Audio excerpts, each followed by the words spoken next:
اعوذ باللہ من الشیطان الرجیم بسم اللہ الرحمن الرحیم یا ایہا الذین آمنوا کتب علیکم الصیام کما کتب علی الذین من قبلکم لعلکم تتقون۔ صدق اللہ العظیم۔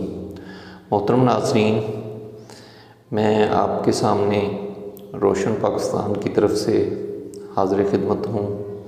میری آپ سے معتبانہ درخواست ہے کہ آپ ماہ رمضان کے صدقے سب بیماروں کے لیے افطاری کے وقت ضرور دعا فرمایا کریں، تاکہ اللہ تعالیٰ دعاؤں کے صدقے تمام بیماروں کو شفائے کاملہ عطا فرمائے، آمین۔ اور سب کے لیے دعا فرمایا کریں کہ جو بھی کسی بھی مشکل میں گھرا ہوا ہے، کسی بھی پریشانی میں ہے، اللہ تعالیٰ اس کی پریشانیوں کو آسانیوں میں بدل دے، اور جس کے پاس اولاد نرینہ جیسی نعمت نہیں ہے، اللہ تعالیٰ اس سب کو اولاد جیسی نعمت سے نوازے، آمین ثم آمین۔ محترم ناظرین، میں نے آج آپ کے سامنے قرآن مجید سے ایک آیہ کریمہ کی تلاوت فرمائی ہے۔ آج کی یہ جو مختصر سی ویڈیو ہے، اس میں ہم انشاءاللہ اسی آیت کو مد نظر رکھتے ہوئے اس کے متعلق دیکھیں گے۔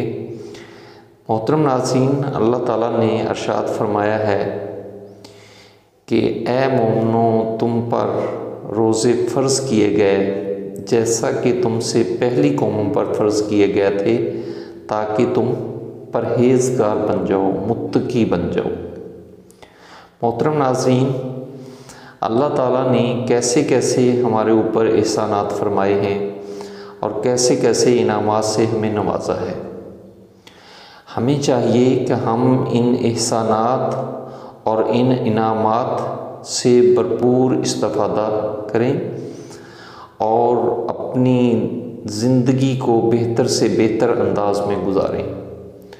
محترم ناظرین، دیکھیں کہ روزہ ایک ایسی عبادت ہے جو ہمارے اندر بہت سے احساسات ڈیولپ کرتا ہے، جس میں سب سے پہلا احساس یہ ہوتا ہے کہ جب ہم صبح سے شام تک، افطاری تک بھوکے پیاسے رہتے ہیں تو ہمیں غریب اور ایسے لوگوں کا احساس ہمارے اندر ڈیولپ ہوتا ہے جن کو کھانے کو یا تو ملتا ہی نہیں ہے یا بہت کم ملتا ہے۔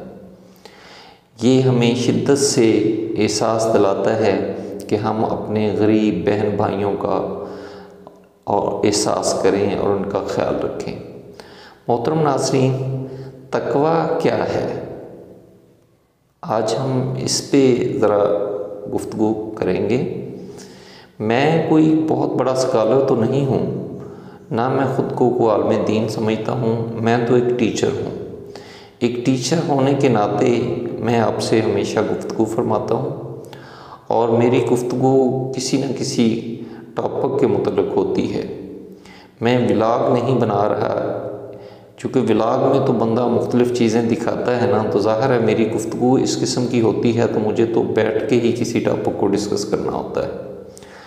آپ کائنڈلی ذرا توجہ سے میری بات کو سن لیا کریں، اور میری یہ کوشش ہے، میری یہ خواہش ہے کہ کسی ایک انسان تک بھی میری یہ بات پہنچ جائے تو میں سمجھوں گا کہ میرا مشن پورا ہو گیا۔ محترم ناظرین، تقویٰ، اس کے مختلف معنی اور مفہوم بیان کیے گئے ہیں۔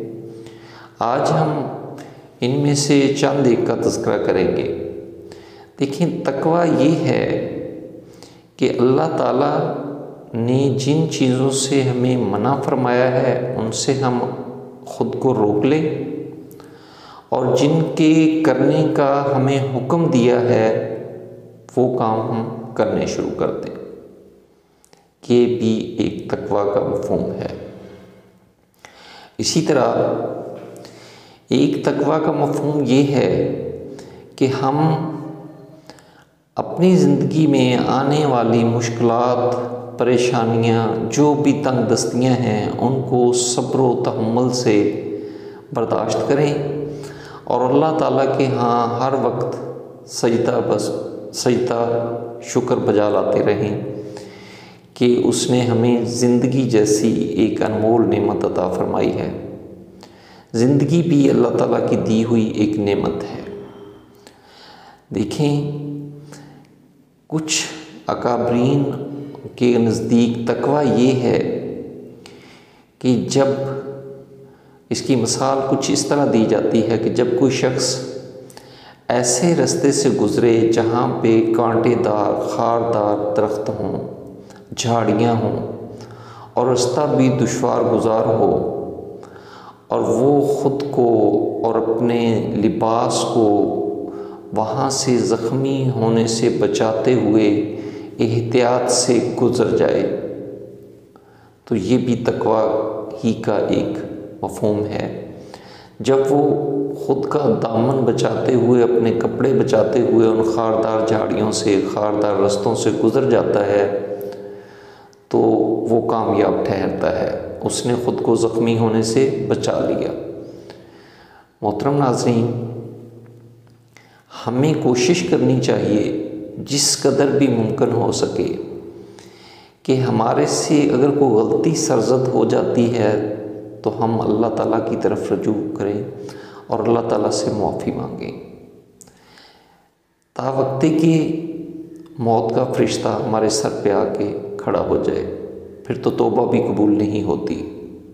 وہ تو وقت ایسا ہوتا ہے کہ اس وقت اگر کوئی کہتا ہے ادھر سے فرشتہ جان قبض کر رہا ہے، ادھر سے کسی کو توبہ کا خیال آ گیا، تو میرے نزدیک تو یہ توبہ قبول نہیں ہوتی۔ باقی اللہ بہتر جانتا ہے، اللہ بہتر فیصلہ کرنے والا ہے، وہ چاہے تو کسی کے پہاڑ جتنے بڑے گناہ بھی معاف فرما دے، اس کے نزدیک کچھ مشکل نہیں ہے، وہ رحمت للعالمین ہے، ٹھیک ہے، وہ رب العالمین ہے، وہ رازق ہے، وہ ہمارا خالق ہے، وہ ہمیں رزق دینے والا ہے، وہ ہماری ہر طرح سے حفاظت فرمانے والا ہے، وہ اللہ کی ذات ہے، وہ جس کو چاہے بخش دے۔ لیکن ہمیں کوشش کرنی چاہیے کہ اگر ہمارے سے کوئی غلطی، کوئی گناہ سرزد ہو گیا ہے، دانستہ یا غیر دانستہ، تو ہم اللہ سے رجوع کریں اور اللہ سے معافی مانگیں۔ اگر ہم اللہ سے رجوع کرتے ہیں اور اللہ سے معافی مانگتے ہیں تو اللہ کی ذات بخش دینے والی ہے، وہ بخش دیتی ہے، وہ معاف فرما دیتی ہے۔ اور یہ ماہ صیام، جس کو رمضان کا مہینہ بھی کہتے ہیں، یہ ایک ایسا مہینہ ہے جس میں بخشش کے دروازے کھلے ہوتے ہیں۔ ہر وقت اللہ کی ذات کی طرف سے ایک صدا آ رہی ہوتی ہے کوئی بخشش طلب کرنے والا کہ اسے بخش دیا جائے۔ اللہ تعالیٰ کی رحمتیں ہر وقت نشاور ہوتی رہتی ہیں۔ اس مہینے میں تو بے شمار رحمتیں نشاور ہوتی ہیں۔